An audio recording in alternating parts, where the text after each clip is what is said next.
All right, and we are live. It is 6:02 p.m. on Thursday, June 22nd. Welcome to everybody who's joining us for our Power of Mentorship webinar and fireside chat.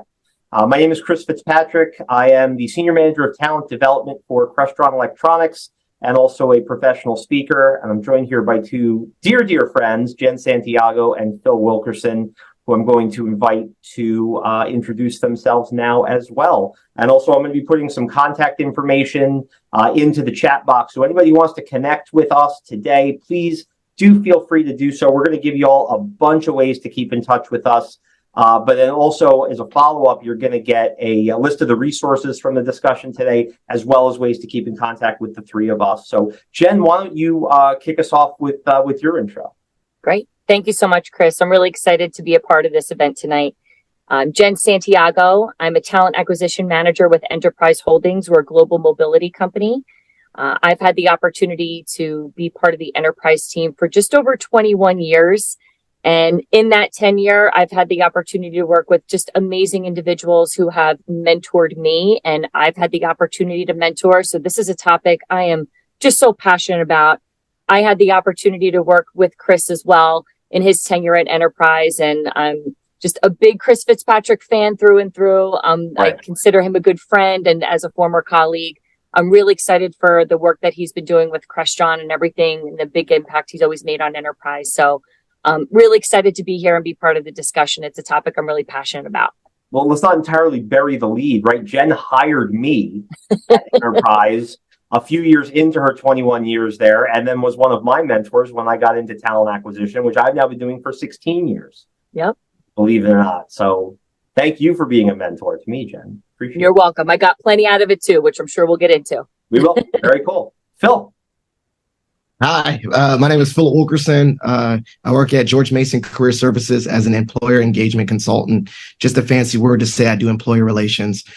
In addition to that, I am a husband and a father too. I like to just throw that in there because sometimes people like to throw in their titles, and I'm like, well, that's my more important role. Just as we're coming off of Father's Day, that those are really important roles in my life, and then I happen to have a job. In addition to that, I am a member of Alpha Phi Alpha Fraternity Incorporated. And the reason I share that is because as we come up into this mentorship conversation, I feel like those external organizations are ways that I've been connected to mentors and mentees. And I'm just happy to be here. It's not like, I didn't have the good fortune like Jennifer to meet Chris in person, but we've been connected. Yes, yeah. We've been connected digitally, and I think it will come up about value sharing and how you meet people that I already know he's my man. We're gonna be good friends because of the things that we've talked, the things that we share, the ideals that he has, they align. So, I think, it's sometimes, you meet good people, you don't meet them in real life, but hopefully you do. And they're just as cool or not as tall because I'm short, but as cool as they are in real life. So thank you so much for inviting me to the discussion today. Note to self, get lifts in my shoes for when I meet Phil Wilkerson in person. No, I'm short. No, it's the opposite. Yeah, please. It's too funny. So cool. I love it. Yeah. And Phil, just, I think the power of networking and presence online and everything like that, I think it's one of the things that kind of brought us together. And if I'm not mistaken, where I first connected with you is because you were doing the Twitter, the tweet lunches for Eastern ACE for the PR team, which was a committee I used to chair at Eastern ACE. We're talking 12 years ago, 13 years ago. And I happened to just want to see what was up with Eastern ACE, and you and I became good friends. And that had to be a year ago now, right? Yes. Yeah. Obviously, yeah, going into it, I guess full circle, doing the Twitter chats. And I am a member of Eastern ACE. I'm currently a board member. And unfortunately, I'm meeting all these people that say they're not going to be at the conference. I'm like, man, now that I'm actually on the board, come to the conference. But it's through that organization I met a lot of good people now. And so, like I said, I'm a board member. I'm the director of technology and information management. And I've been doing stuff, and it's through those professional orgs similar to Alpha that I've been actually connected some really good mentors and mentees. So we're going to probably bring that up too, as well as how organizations really connect you with good people and even that we had that Eastern Ace dialogue. Like I might not be there, you might not be at the conference, but you know the same people and have those experiences, so we can share that. Networking, such a powerful tool. It's incredible. It really, really is. And and for the folks who are here in the who are attendees right now, as we're going through all this, we have some questions and things that we're going to talk about, but this is a super informal, more of a fireside chat type of an approach here. So as we're going through, use the Q&A and use the chat function and let us know what you want us to talk about or if you have questions. And I also want to invite everyone to utilize the chat. Let us know where you're watching from. Put in the chat if are you a fellow Garden Stater in New Jersey? Are you out Phil's Way near George Mason? Are you out in California? Are you one of our international visitors? Let us know in the chat where you're coming in from. And then also feel free to put your LinkedIn in the chat to all the attendees and all the participants. And if you're watching on YouTube, put your LinkedIn in the comments section, because you never know when you're going to end up connecting with somebody who's going to be a future mentor or mentee to you. So please feel free to do that. Just make sure you switch over to everyone if you have that functionality. So you can toss questions in the Q&A. You can let us know what's going on in chat, but we really want to hear from you all, and that'll help guide the conversation as we go through. So diving into a few of the topics here, since we're right where we want to be, overall on the mentorship discussion, why is mentorship important? Let's attack it high level right off the bat. Yeah. Why are we even having this webinar? Why do we want to have a fireside chat on mentorship? Jen, why is mentorship important to you? Where do you see value? Sure. I mean, it's the ability to almost have a crystal ball friend. We always think to ourselves, like, what would happen if this, or I'm nervous about that, or if I fail here. And when you have someone who is a mentor to you, you can have conversations with individuals that could have had similar experiences, similar challenges, and can help guide you through how they overcame them. So I think there's a tremendous value, not only for someone to have a mentor, but for someone to mentor others. I've seen it from both sides and experienced both sides. And I think it's just one additional relationship that can truly give both the mentee and mentor a competitive advantage through these conversations, as far as, how can I overcome this challenge? What would you do here? How have you done that? What was the best advice you were given? And you can, like I said, it's almost like having that extra competitive advantage and that extra relationship. And both people get to learn from each other. And I know we're going to dive into some more things about diversity within mentorships and value to both sides. But I just want to kind of kick it off and just kind of call it like that crystal ball relationship. When you have a mentor who you can kick ideas off of and ask advice for, someone who's had that type of experience, they can give you some really amazing insight and advice on any kind of challenges or questions that you may have professionally. Never heard a mentor referred to in a crystal ball term. That is a completely new approach, and it's so cool. I absolutely love that. Absolutely love that. Phil, tossing it to you, man. Why do you think mentorship is important? You're a guy who, you talk about mentorship a lot. It's something you're clearly passionate about. As a matter of fact, you have an article that you wrote on the topic, the link to which we're going to be sharing with everybody after the webinar is over. So this is something you've given a lot of thought and intentionality to. Why do you think it's so important?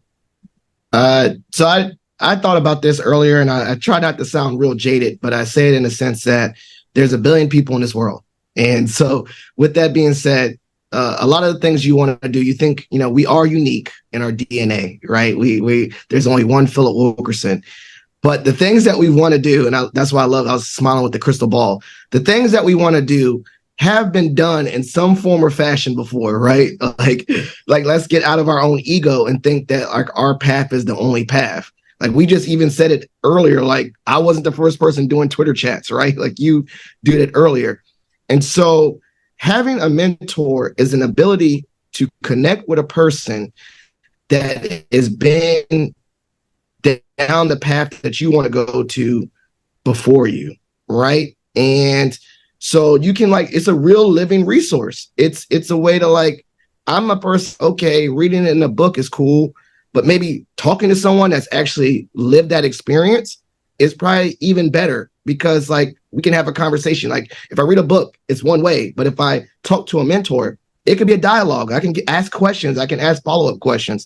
So I think the mentor is a great resource for learning and growing and like professional development, because it's actually going and you can actually talk to that person.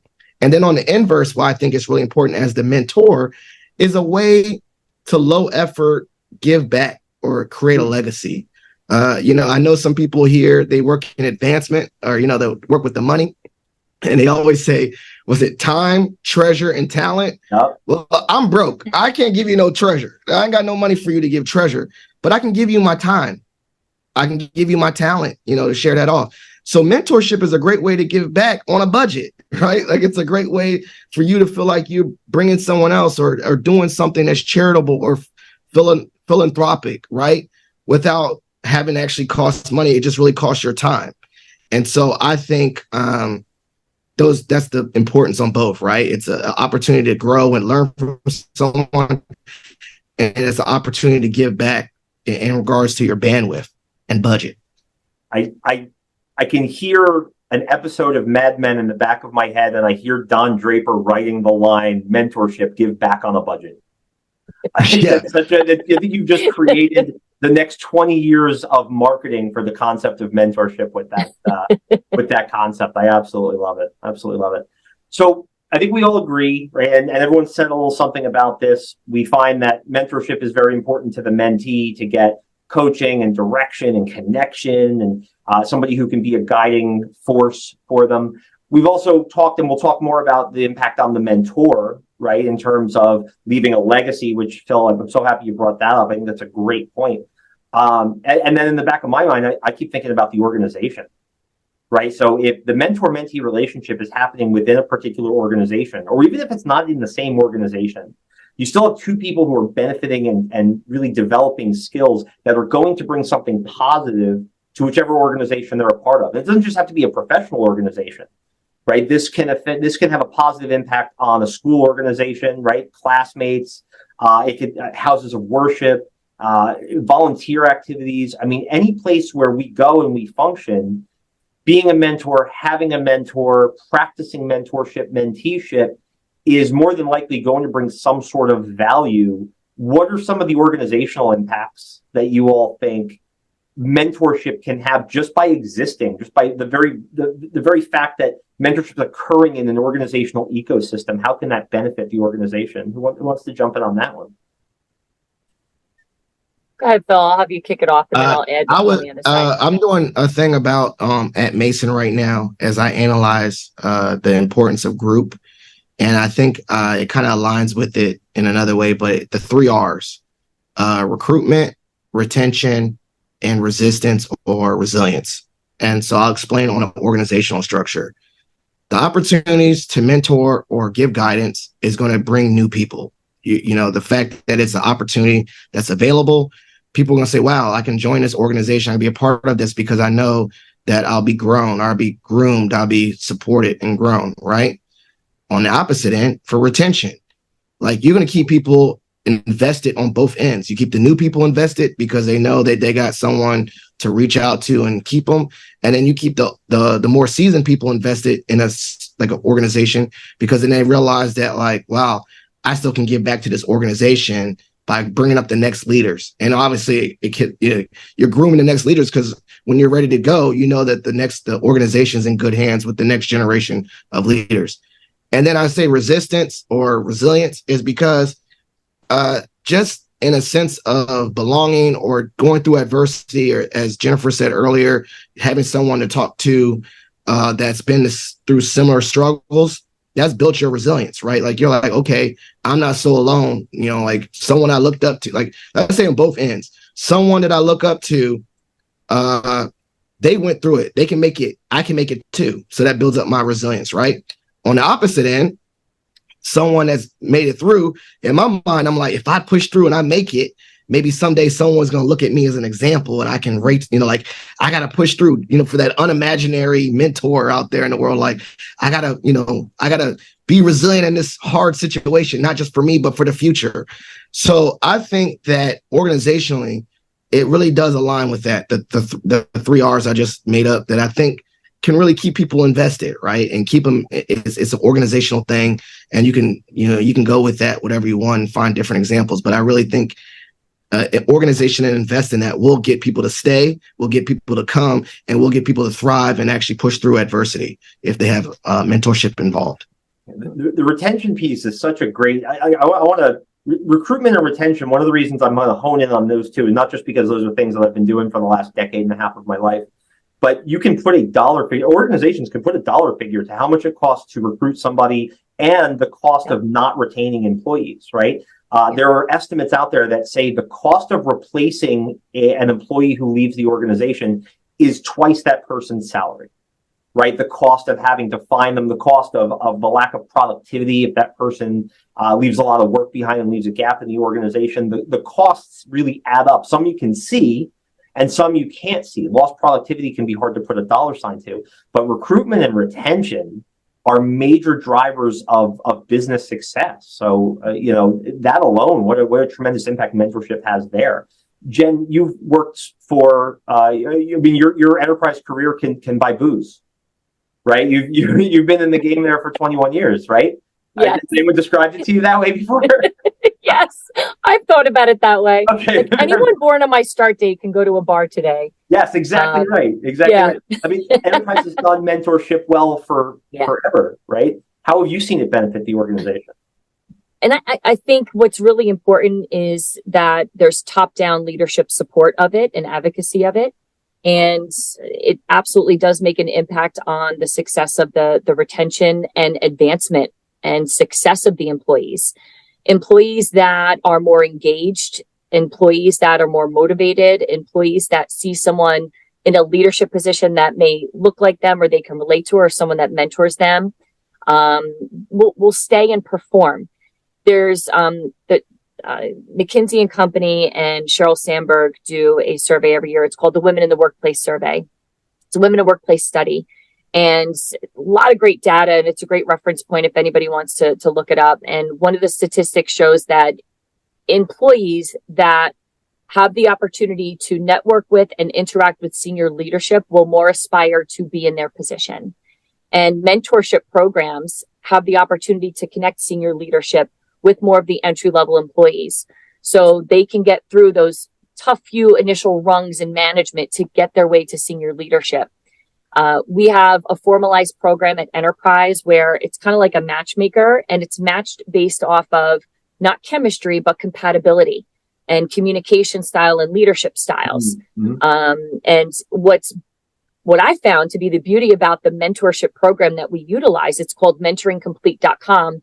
And a few of the colleges that I work with also use it. I know Montclair State actually has a formal mentor program that in the business school, I've had an opportunity to mentor one of the students, and William Patterson has a formal mentor program, the Pesci Mentoring Institute. And they use similar online forums to just take it makes it very easy. And the beauty about the compatibility piece is that it really comes up with very diverse matches, which I think is amazing. And, so to have some type of formalized mentor program or mentorship encouraged by senior leadership, you're only going to see those positive outcomes. And to put some stats to it, when we've run these programs in the past, 100% or more received a promotion as part of being part of this program. And I mean by more because they received two promotions within that 12-month period. Wow. So I think that really kind of speaks for itself as far as the impact when done right with a structured program. So there's training involved, there's meetings, there's a contract that we sign. So there is commitment on both ends. But I think it's absolutely worth it. And there's so much value that comes out of it when it comes to the engagement of the employees, which when you have a more engaged employee, you're going to have a better performing employee. And what company wouldn't want that? Yeah, absolutely. There's that productivity piece. Yeah, no doubt about that. And with my organization, with Crestron Electronics, we have a formal mentoring program in the internship where every one of the interns we hire, they are paired with at least one formal mentor who is often not their direct manager, right? It's a different person to give them a sounding board and a new perspective, but that's an individual that we train and we provide tools to so that individual can provide this intern or this co-op student with what they need to be successful. And one of my favorite pieces to that is when somebody is an intern, gets mentored, has a lot of value from it, converts to a full-time role, and then the following year, they are mentoring an intern of their own. And it's an opportunity like that. That's the progression that Phil talked about, that paying it forward, right? You're building that skill set, that leadership skill set. And for the organization, now there's this constant churn of skill and institutional knowledge also that's being shared. So, and Jen, thank you for bringing up the Women in the Workplace study. I posted the link in chat. So anyone who's interested in checking out that study by McKinsey, use that the link that I just put in chat. And also, Jen, thanks for the Montclair State shout out. For anybody who doesn't know me really, really well, and if you know me even a little bit, you know that I am an alum of Montclair State and a proud Red Hawk. So we started talking about some stats here. So I'm going to drop a stat on everybody, and I'm going to put it in the chat for everyone who's out there as well. This came from a Forbes article, a tremendous article and a great resource. And according to this Forbes study, 76% of people think mentors are important, but only 37% have a mentor. Right. So better than 3 out of 4 people say, yes, mentorship is important. But less than 4 out of 10 say, and yes, I have a mentor. That's a heck of a delta. All right. That's a big gap between the two. Why do you think that gap exists? Phil, why do you think there's such a chasm between people who supply and demand, right? People who think that mentorship is important and people who actually are participating in a mentorship relationship? I saw this question earlier, and I actually did prepare my answer. But I think there's 2 things that I think, and data and numbers, right? Like numbers don't lie, but they might tell different stories. Is that maybe some people don't even know they're already in a mentorship relationship, like that awareness, right? Like some people don't realize that they already have a mentorship relationship in their life, and so they're going to indicate no, but in actuality, maybe they do. Like I was thinking earlier, like someone in my life, my father-in-law that just passed away, Jeff, he was a mentor. I never formally said, you are my mentor and guide me, sage one, right? But I looked up to him and I would say all the things that he checked, guidance and all that. He was a mentor. So I think that awareness. And then another one is, I think part of it, besides the awareness, is that we're going to probably get to it, is that it is daunting. And some people actually, I think, do not know the process on both ends, like how to become a mentor and find people to mentor. And on the opposite end, how to find a mentor as a mentee or protege or whatever you want to call it, because it's awkward or it kind of aligns with networking in general. And it's might be like, we don't know what the real ask or the duties or the commitment, it's not as just like super defined. And so I think those are the 2 main factors that I think contribute to that gap of, I know I need one. And if I actually have one, is maybe awareness and maybe how to do it or the ways of the process. So yeah, that's a long way to say that too. And I think I see some nodding of heads that there might be some agreement in that. Mm-hmm. Oh yeah. Yeah, I definitely agree. I think that's definitely the case. It's just the awareness that they may already have a mentor, because we do surveys at Enterprise all the time, and people may not realize that they have someone that, by definition, could really be their mentor. We also talk about building employee support networks, and it's more of an informalized type of relationship to kind of get that mentorship started. Also, identifying people that can really help sponsor you to identify mentors. So there's and getting advocates. So just networking in general and utilizing people that, will go to bat for you. Make sure that you are, not letting them down if they do go to bat to you, that, be a good employee, be a good student, really, be professional in that type of setting. But I think it really also just comes down to, and Philip started to touch on this, is it's awkward to ask sometimes. And you just got to rip that Band-Aid off, and it's okay. Yeah. If you know that someone could really serve as a great mentor to you, I think the best way to kind of talk about it is just keep the conversation super positive. I know if somebody reached out to me and started the conversation by saying, hey, I watched the YouTube video of you, Chris, and Phil talking about mentorship. I loved your advice. I really value your opinion. Would you serve as an informal mentor to me, or even be a mentor to me? If you open up the conversation with some compliments, you got everybody's ears open. Works on me every time. We're definitely open to that conversation. And I think that there's a lot of professionals in the workplace. We have to remember that we have a multi-generational workplace, and individuals of all generations, I think, are really open to the idea. So just rip that Band-Aid off. Once you identify the right person through your support network, through advocates, through people that you trust, and just go out there, start that conversation, make it a positive one, tell them why you're asking them, and, really kind of talk about, understand what you're looking for. Do I need a long-term mentorship? Do I just need something to get ready for an interview? Do I need something for a particular project? Do I need to get my performance up? Am I interested in this industry? So sometimes it's more of a short-term thing without that much of a commitment. Understanding what you need out of this mentorship initially, I think, is really important. And then communicating that to someone who you would see as a value of the mentor. But just rip the Band-Aid. It's okay to ask. It doesn't have to be awkward, especially when you open it up with some compliments in the conversation. Go ahead, Phil. I was also going to say sometimes you could formally ask, but sometimes I'll be honest, I have a lot of mentors that I probably don't think I've even in my mind have actually called them a mentor out loud. But I think to your point, Jennifer, that I stayed in touch with them continuously. I checked in with them every now and then. I asked for their advice, and they'd probably be like, yeah, I just give him advice from time to time. And like in a sense, they are my mentor, but we just never just called it, right? Like there's been a time where someone was like I got on Instagram or LinkedIn, someone said, shout out to my mentor, Philip. I was like, I'm your mentor. I didn't even know I was. Like, I didn't even know that. Like, I was like, I would just give you advice every now and then when you text me, right? or email me. And so I think, that's why I love the beauty of the actual formalized one. Sometimes the formalized programs, you already know what it is. I want a mentor. They want to be a mentor. The title, that awkwardness, it's already eliminated. Sometimes it's just, as you just said earlier, is like, maybe you don't even have to use the word mentor, but you could say something like, I like what you're doing. I would love to stay in touch with you. I would love to ask you a few questions from time to time. If I ask you questions from time to time, what would work for you, and then that person, I'd love to chat with you from time to time. You do that over and over again. Technically, you enter in a mentorship relationship, but you just flat out didn't say it. And I think that goes to your point of ripping the Band-Aid off and being okay with reaching out and just being authentic and being intentional. I always tell people like that too. Authenticity and intentionality, right? Be yourself.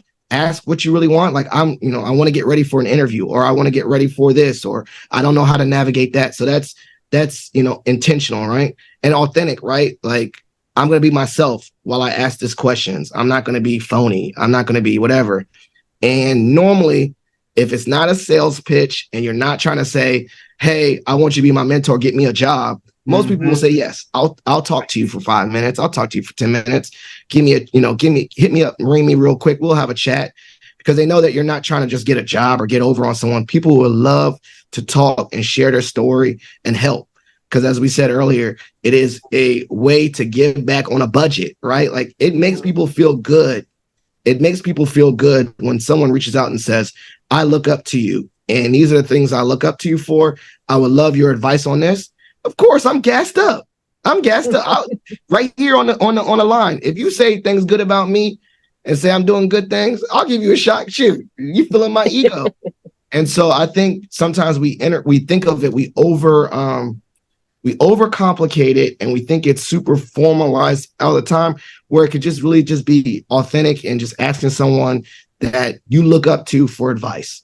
And I think the last part is, if that person is not available, also don't get like you said, rip the Band-Aid off. Also get out of your head is it might not be you. It might be like, there's been many times where I say, hey, I look up to you. I really want to reach out to you. And they say, you know what? I'm sorry. I don't have the time. I'm really busy. Don't have the bandwidth. I don't have the bandwidth. I'm not taking that personal. Yeah. Nor should you, right? I mean, that's a great point that you bring up there, Phil, is that if you look at somebody, if I look at you, Phil Wilkerson, and I say, that's a guy I want to have mentor me, because he's got it figured out. I love his energy. I love what he brings to the table. I think I've heard him talk. I love the things he says. I want to be mentored by him. It's safe to assume that you're not the only one who wants to be mentored by Phil Wilkerson, right? There's probably a fairly good number of people who are identifying these top quality, high quality mentors as mentors, right? There's a demand there. So yeah, you can get to a point where the mentor just feels, hey, I just don't know how much I can give you. In fact, I would feel worse if I consented to be your mentor and you expected something from that relationship, and then I couldn't, I overpromised and I underdelivered, and now you're in a worse position than you would have been if I just told you, no, I can't, I'm sorry, or just not now. and you were able to go find another mentor. And it's interesting as I'm thinking through what we're all saying here, is that even though we're talking about mentorship in professional terms, right, how it helps impact us professionally in the workplace or in school or in organizations and everything, it's an intensely personal feeling to put yourself out there and ask somebody to mentor you and to be vulnerable, to open yourself up and to say, listen, here's something I'm struggling with. I'm having problems with A, B, and C, and I need help. People struggle asking for help all the time. Yeah. I mean, and that's a massive topic in mental health right now, is just somebody being able to raise their hand and say, hey, I need help. Yeah. And that can be an intensely personal and vulnerable feeling.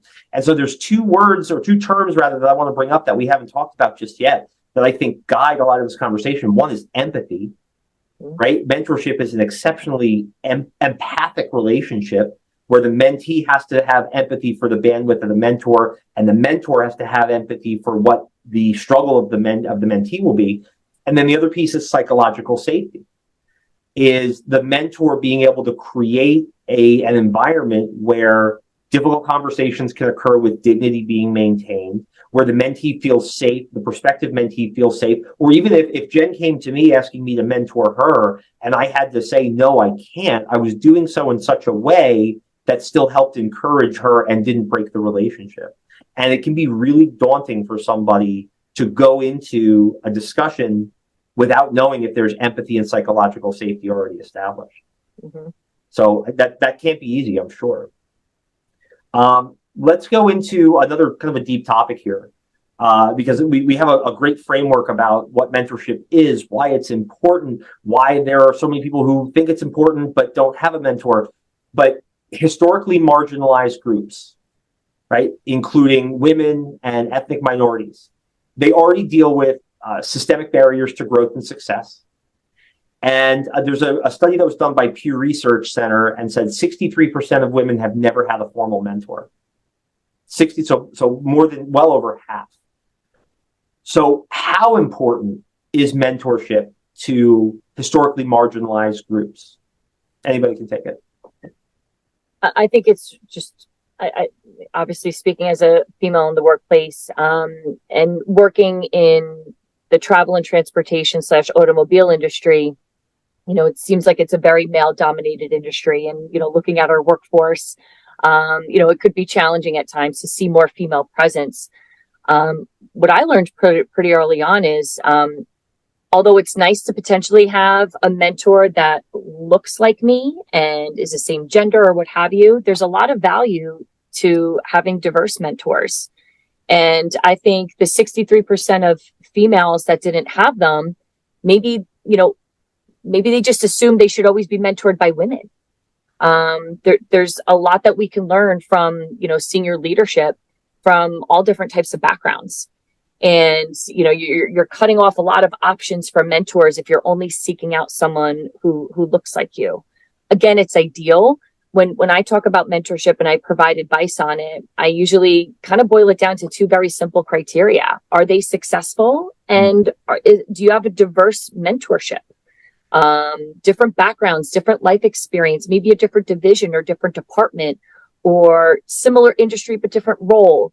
And that's where you can really break through on the growth piece and learn. Yeah. The other piece to that too is, I think the comfort level of having a working relationship or some type of mentor relationship with someone that you assume may have a different type of communication style, or you may not think you can connect with them. So you don't seek out mentorships with individuals that don't look like you. Right. And you're really kind of just shutting the door on what could be amazing relationships. So when we talk about, marginalized groups that may not have as much mentorship, I think we need to reframe our thinking and really open our minds to all the different possibilities of mentors. That I don't just have to specifically look for a female. I don't have to specifically look for a working mom in human resources. I can learn from a lot of different business leaders, and I have. I've had mentors that are both male and female from all different backgrounds and different divisions in different companies. And I've learned from all of them. And I think just being more open-minded will really open more doors for mentorship.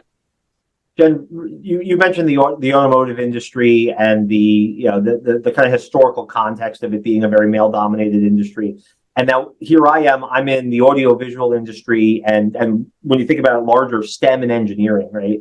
So science, technology, engineering, and mathematics, which historically has been very male dominated as well.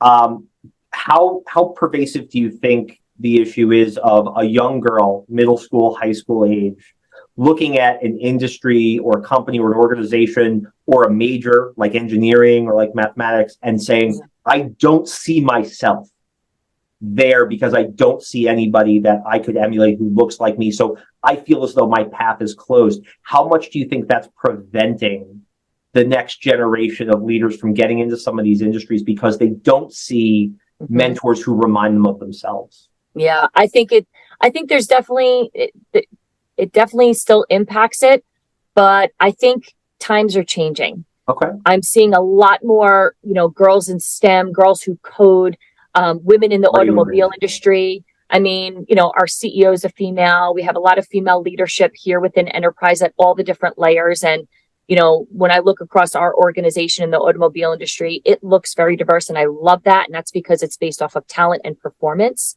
And even in the areas of STEM, I think it definitely does make an impact, but I think times are changing and it's a wonderful thing. I'll even give you an example. I have a 13-year-old and a 9-year-old, and I get flyers all the time about coding for girls, STEM for girls, different programs at the colleges and the community colleges, and introducing it even at the elementary level and introducing that conversation. And just making sure that, bringing it back home as a family, making sure that the message is, if that's something you're interested in, you're good at, you do it. It shouldn't matter what the people that currently do it look like. So just making sure that families at home and encouraging that conversation at home to really explore different opportunities, whether you think they're male or female dominated, it shouldn't matter. If you're great at it and it interests you, you should explore it. So I think, yes, historically, it definitely has been pervasive, but I'm very optimistic about a lot of the changes I've seen and a lot of the programs that are growing in that area. Love it. Phil, let's toss to you. So same discussion, right? About it's historically underrepresented groups. How important is mentorship to them? And do you think barriers exist to mentorship for those groups? Yeah. And I think, from the lens, I totally agree that if you hold out for those that look like you, you might be waiting. It just might be the space. Just let's address systemic barriers already. Like you might be the only Black person in the room. That's what it is. So if I waited for someone that looked like me in leadership, then I'm going to be waiting. I need to make sure that I do connect with people with different perspectives. But I will say this right now, though, if I'm going to connect with someone from a different space or different identity than me, then they need to clear my vetting system in regards to whether I feel like they're a safe person or not. And so I shared that in my article that I do have mentors that are Black males, just like me, but then I also have mentors that are white females. And the way that I vet it beyond, the color of my skin, all that, is the values that they share. Do they actually speak things out loud in spaces or advocate for those that are different? That's how I know. And so I wrote this article with Samara Reynolds, and I say her name, I give her flowers all the time. She is probably one of the most impactful mentors that I've ever had.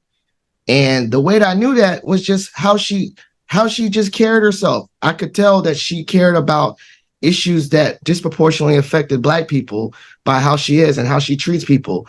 And also understood too, like, people, like you say, sometimes your actions speak louder than your words. The way that her staff talk about her to others, not being paid and not having to, I was making note of that, right? And so I knew that she saw me for who I was. Because I think the thing that we all, we want to get away from for diversity is that we have this like color blindness, like, oh, there's no difference, there's no color. No, there is differences. And we want to recognize that, and we want to address differences, but we also want to celebrate it, right? That's what real diversity, equity, and inclusion is that we don't say, okay, everything, I don't see color. Like, that's actually more damaging, right? The better way is saying, I see you as a Black male. I understand that this is disproportionately not fair. These are some issues that you need to think about. These are things that I'm going to say that you're in rooms that when I'm in a room that you're not in, I'm going to speak up on your behalf.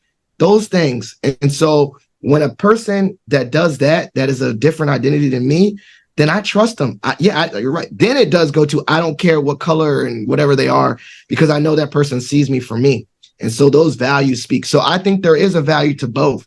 Having a mentor that shares the identities like you and difference, because you get different perspectives, or even in a sense of power. They have access to rooms and spaces that you don't have, and they can bring you up and put you in those rooms. You know, we talk about the difference between sponsorship and mentorship, and we can go further along that, but that's what I really mean by that.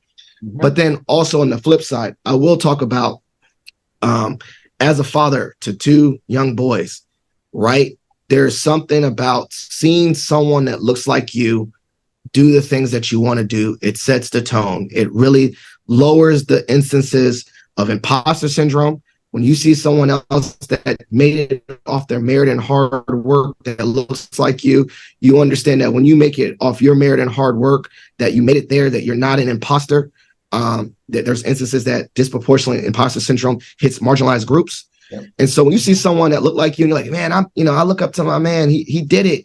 And he's like, Phil, I felt that just like you. I felt, the only in that room. That also is a good part of that mentorship, because you feel that empathy and you feel that that person has been in my shoes before.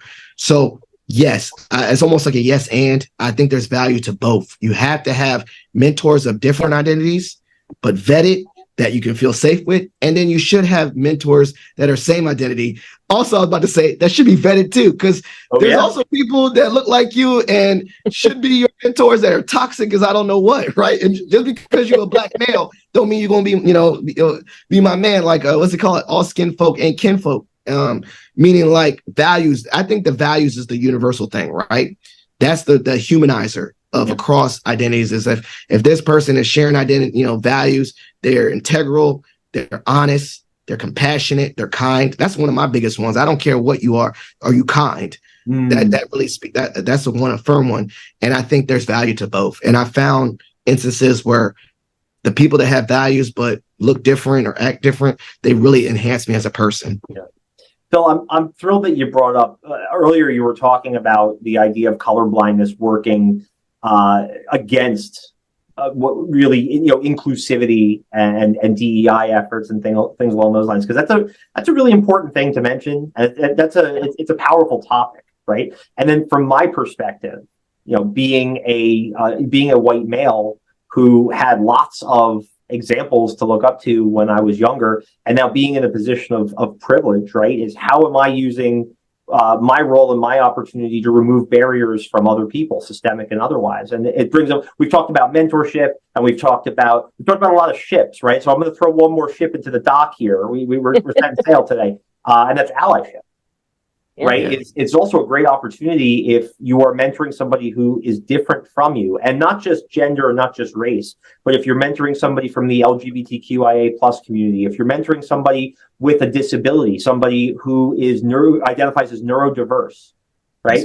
What you're also doing is creating an opportunity to be an ally. Right. I'm not talking about virtue signaling. I'm talking about the real chance to say, hey, listen, I want to help. I want to guide you because I understand you're up against some stuff, and I may not understand all of it, but I'm going to empathize with you. I'm going to try. Mm-hmm. And I want you to let me know what I can do or where you need help. Right. I can be an ally to you. And a good friend of mine, Althea Ricketts, she and I are on the Diversity Council for AVIXA, which is the AV industry's nonprofit support organization. We were on a panel about allyship not too long ago, and she mentioned something that really stuck with me. She said, allyship means you ride with me even if you're not from me, right? Mm-hmm. So you don't have to look, and you don't have to be the same race, mm-hmm. or the same gender. Allyship just means that we're riding together, no matter what it is or who you are. And I just always love that idea. Again, provocative topic. I mean, a lot to cover here. Go ahead, Phil. Yeah. No, I think that, and people can talk about allyship and conspirator and all that. And like, mm-hmm. This words is words, but really the actions. But I always thought about this is that how impactful you care about someone that's different than you when you have a personal connection. And you also address and you lower your biases, and it's a growing opportunity. So we're gonna talk about the mentor, right? I identify I'm a cisgender heterosexual male, right? Mm-hmm. But my connection to the LGBT community is more firm when I feel a personal connection to someone that I was like, this, I have a cousin, right? My cousin Gerald. And I was like, I would hate for anyone to show my cousin Gerald hate or hate on him or hurt him or anything, right? And a lot of people talk out of pocket until it's close to home. Have you always see those parents that like, ain't no, I don't care about gay people. And then they realize one of their children is gay. And then they're like, oh my goodness, I would never abandon my child. You know what I'm saying?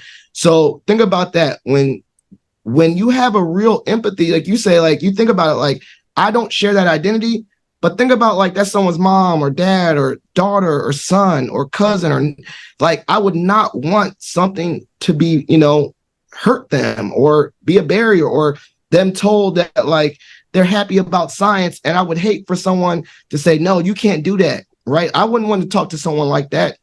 And so I think mentorship is a great way to combine that allyship, because then you can really see it. Like when I mentor people of different identities, I'm like, dang, these structures or these systems, they're not fair for this person I care about. I actually care about this person. It's made me more vocal about issues that are not even my issues anymore, right? I mean, not my issues anymore, but like it makes you more vocal because you realize that like, okay, this does not actually affect me, but this affects someone I really care about. Mm-hmm. And I get to ask them questions. I get to say like, wow, I've had mentors or mentees of other things. I say, wow, that's really not fair. Can you tell me a little bit more about that experience? And I've learned more. Once again, you're learning. Like I get to learn from a mentee and say, yeah, that's not fair. They talked to me like this. They did this to me. Like, dang. And so now I go into new situations. We think about it too. It's like, okay, what are the words I'm using? Am I exhibiting the things that would hurt my mentee? Am I saying slurs that would hurt my mentee? Am I sharing language or putting policies in place that would hurt my mentee because I have like a person I could pretend like they're in that situation, right? And so I do really think that mentorship, I love that part about identities, across identities. That's the part too that helps, is that when you're mentoring someone of a different identity, it does hopefully build up your empathy, give you a new perspective, and hopefully it gives you some juice and some advocacy. Like you'll say, okay, I'm gonna speak up because I feel really empowered to help someone I care about. Yeah, definitely. When you do that, usually you're more adamant about someone you care about. You feel like you're not scared about risk. You're not scared about repercussions because you're like, I don't care. I care about this person. And hopefully someone would do the same for me. So that, I think I've challenged things. I was like, back in the day when we used to say, oh, that's gay. Now I say like, don't say that. That's not right. You don't say that. Like, that's right. Like you speak up for people and you're like, you actually don't care about speaking up because you're like, that's my family. I don't want you talking about someone I care about like that. And you do it. Yeah, it makes a ton of sense, Phil. I'm really glad that you brought that up. I mean, words really do matter, right? They really do. And also, I think that because we talked about the benefit to the mentee, we talked about the benefit to the mentor, we talked about the benefit to the organization. And Phil, when I was listening to what you were just saying, it kind of sparked a thought in my head. We could probably also spend a whole other half hour talking about the benefit to the community. Right. Mm-hmm. So even outside of an organization's four walls, people who mentor and are mentored and who are practicing some of the things you're just talking about, right? That empathy and that understanding of, even though you are not the same as me, I care about you and I want to see good things for you. It creates this self-awareness, right? The building block of emotional intelligence. It creates this self-awareness that I think just makes us better people, makes us better citizens. We think beyond ourselves. So now we have a quartet of benefits to a mentorship relationship. Hard to believe we've already been doing this for 50, not 15, 50 minutes. So I want to remind everyone who's listening in, if you have questions or anything you'd like us to touch on or to cover, please hit us up in the chat or use Q&A, because we're going to have some time for audience Q&A as well. Toss it in there and we'll pivot to your questions as well. But Jen, I want to toss a question to you. We touched on this a little bit earlier, right? It's that delta between people who think mentorship's important and people who actually have a mentor. So a college student, a new professional, or even an experienced professional who's just never gone down the mentorship path before, comes to you and says, Jen, I just don't know where to start on identifying and connecting with a mentor, what advice do you have for them? Just somebody who does not know where to begin. Sure. I think it really starts with determining what your specific needs are at the moment. What are you looking for out of a mentor relationship? And identifying whether it is, again, more of a short-term piece, a long-term piece, industry related, professional related, maybe some type of mentorship on your college campus. I'll speak to a specific example. Let's call it, you're a brand new graduate and you just got into a company and you really want to hit the ground running. Mentorship is important. How do you identify a mentor as a new employee in a company? Initially you're going to, obviously use your networking skills. You're going to, connect with people. You're going to have teammates. You're going to have a direct manager or supervisor. You're going to start building relationships from the beginning. So I would recommend, within your first 30 to 60 days, just really kind of navigate the company culture. And it's usually not too hard to identify, who the positive impact, people who make a positive impact and people that really just kind of like go in for the paycheck, do their thing and then go home. Individuals, obviously, that have been promoted, individuals that are high performing, that are successful, that are engaging, to Philip's point, that share your values. Mm-hmm. It doesn't take too long to identify who those individuals usually are. And if they have those great values and they are fitting all of this framework of who you would like to be potentially mentored by, or at least seek out advice from, then, they would definitely, I would imagine, be open to that type of conversation. But let's say before you go and, do that big ask, use your support people. Initially, it's sometimes just the HR team. These are people that onboarded you, recruited you, interviewed you. They know a lot about you from taking you through the hiring process. They know most likely your manager. So they could be a support person for you. Maybe it's someone who you work very closely with, you become very friendly with over the course of the past, 30 to 60 days. Or maybe it is your direct manager that you identify as a support person there. Talk to them about get some advice from them. Who do you think would be a good mentor? Or you could say, I've identified this person that could be a really good mentor. Do you have any feedback or have any advice that, you could share with me to ask them to be a mentor? Or just simply ask for an introduction. Also, utilize networking opportunities. Even in the remote hybrid type of setting, whether it's through meetings, I think companies have gotten very creative with still trying to create networking meetings. Or if you have those in-person networking opportunities, that's where you really build your network.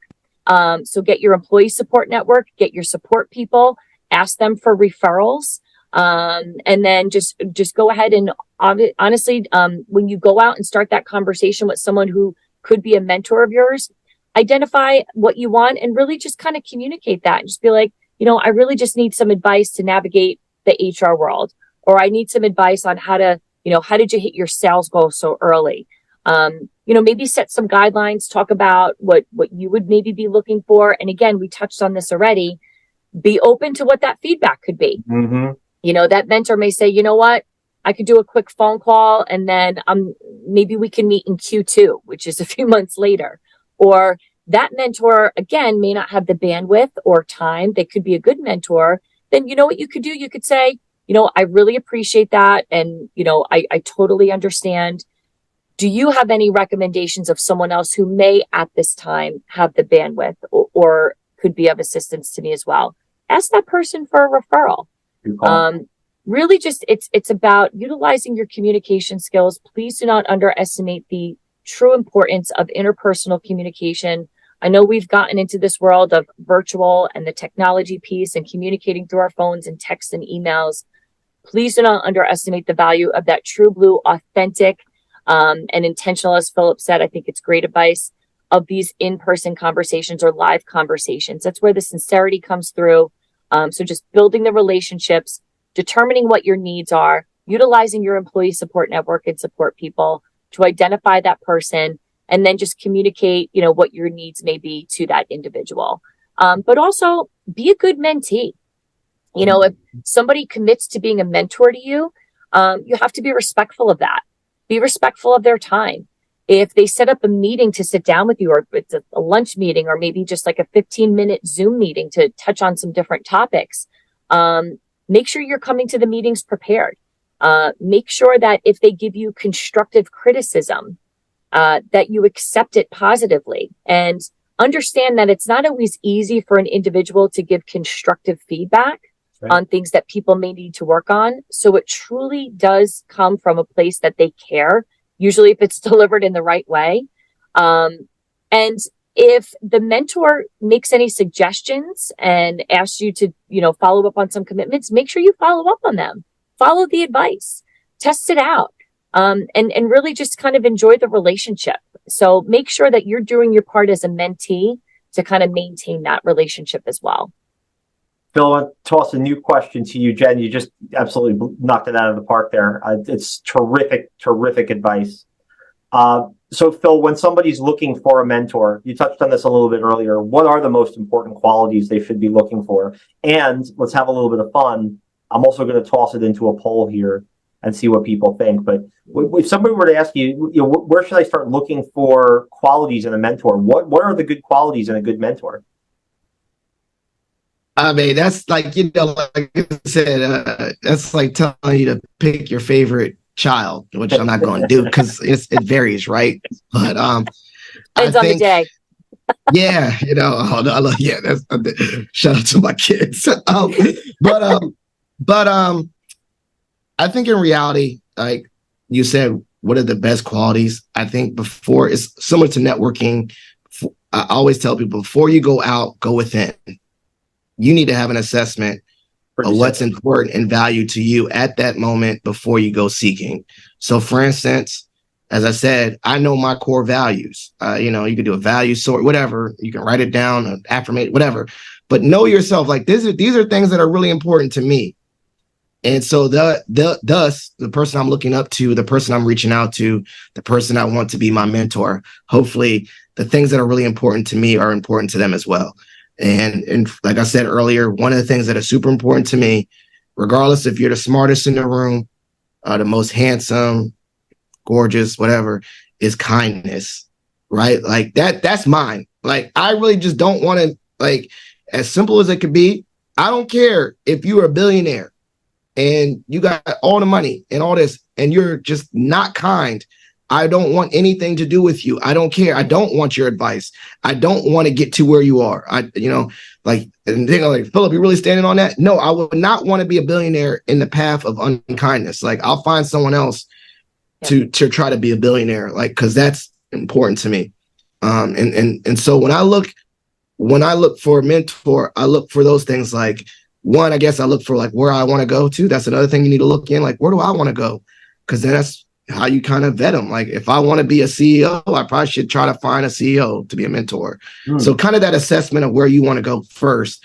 And then additionally, those values. I think that is crucially important, because you should not just be haphazardly just adding people on LinkedIn, haphazardly going to networking events and just handing out business cards. You should actually have some structure or some actual thought to it. Like, I want to go to this because I want to connect with a CEO. I want to connect with a person that's a good coder or whatever. Like, I want to do that because those are things I want to be.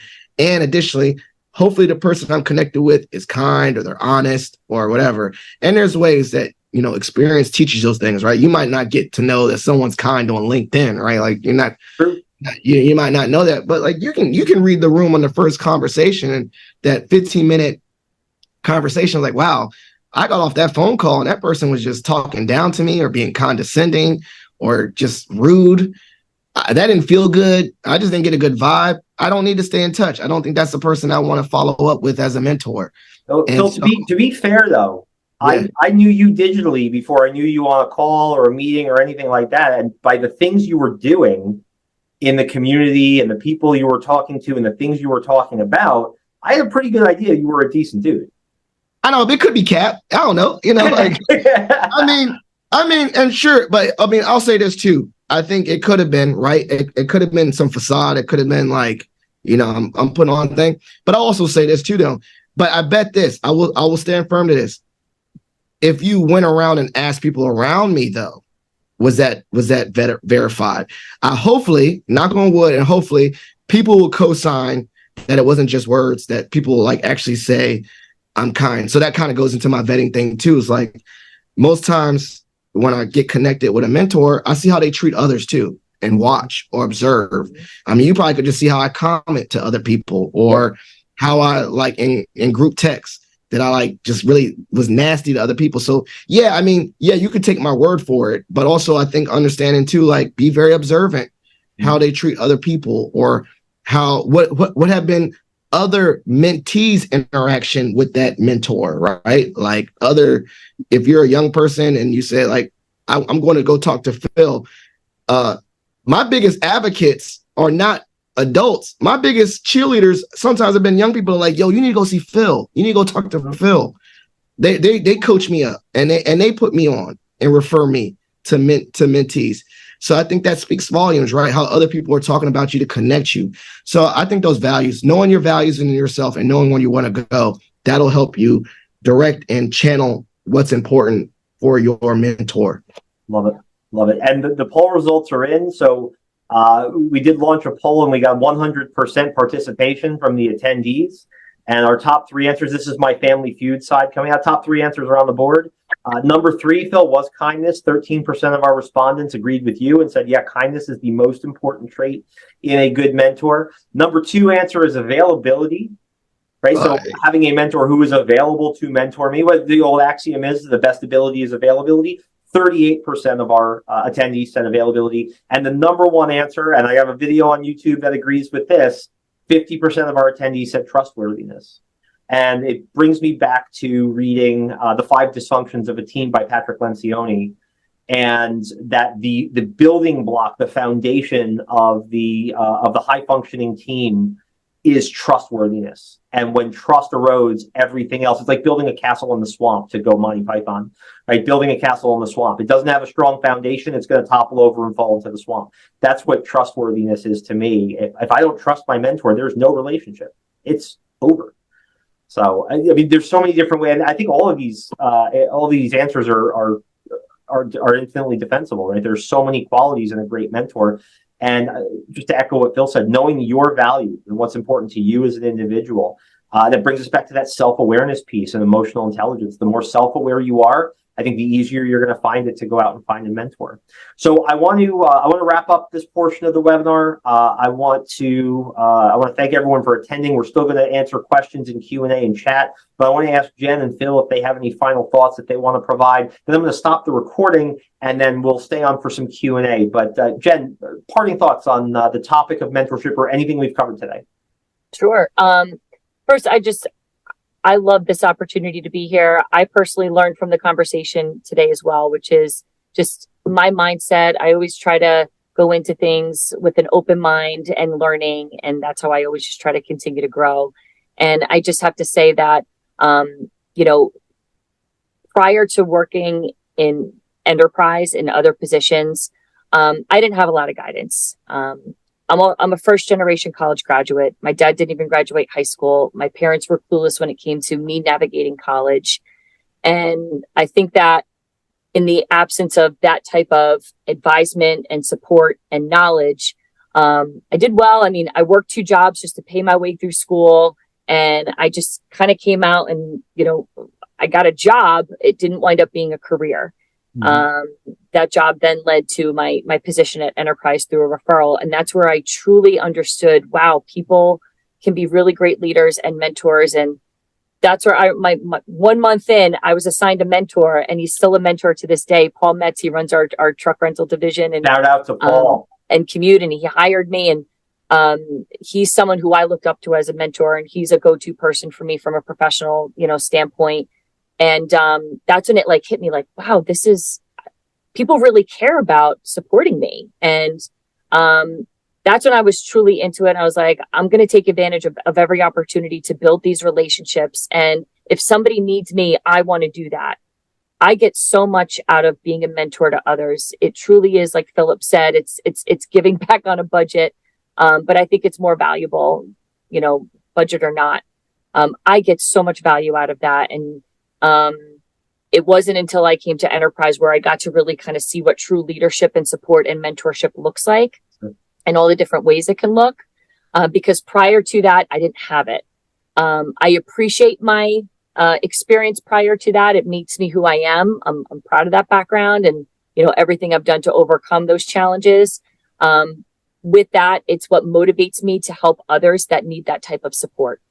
So as a first generation college graduate, as someone navigating business, as someone who's been in sales, as someone who's in HR, as a working mom, as a human, as a former high school shortstopper, I don't know, like there's a lot, it really does motivate me to always give back. I get tremendous value out of that myself.